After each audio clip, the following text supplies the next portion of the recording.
And I tried hard to be proud of my service, but all I could feel was shame. And racism could no longer mask the reality of the occupation. These were people, these were human beings.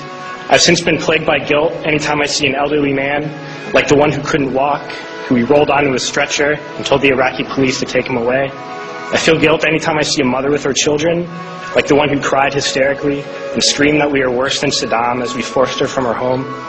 I feel guilt anytime I see a young girl, like the one I grabbed by the arm and dragged into the street.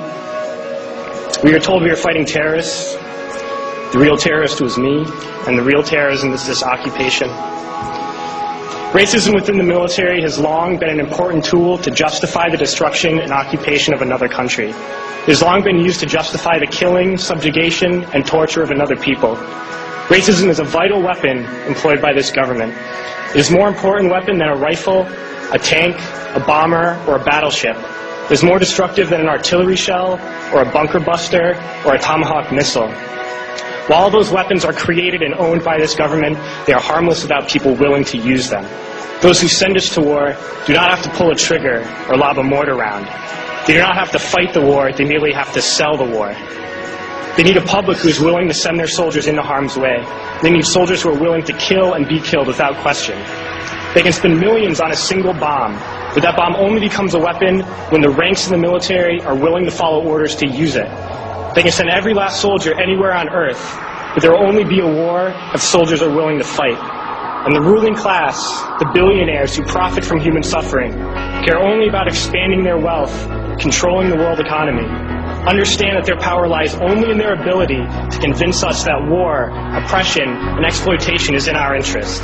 They understand that their wealth is dependent on their ability to convince the working class to die to control the market of another country. And convincing us to kill and die is based on their ability to make us think that we are somehow superior.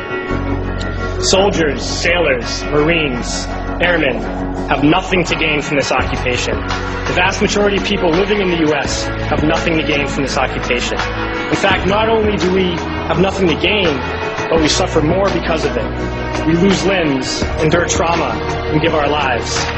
Our families have to watch flag-draped coffins lowered into the earth. Millions in this country without health care, jobs, or access to education must watch this government squander over $450 million a day on this occupation.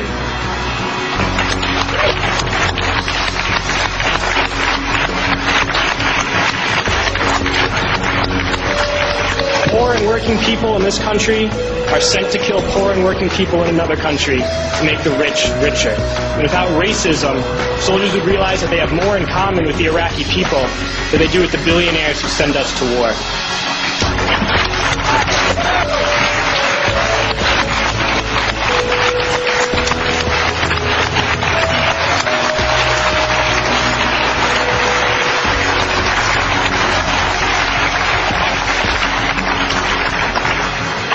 I threw families onto the street in Iraq, only to come home and find families thrown onto the street in this country, in this tragic and unnecessary foreclosure crisis.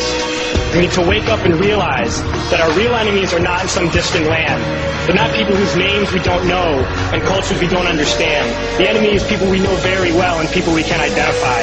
The enemy is a system that wages war when it's profitable. The enemy is the CEOs who lay us off from our jobs when it's profitable. It's the insurance companies who deny us health care when it's profitable. It's the banks who take away our homes when it's profitable. Our enemy is not 5,000 miles away. They are right here at home. If we organize and fight with our sisters and brothers, we can stop this war, we can stop this government, and we can create a better world.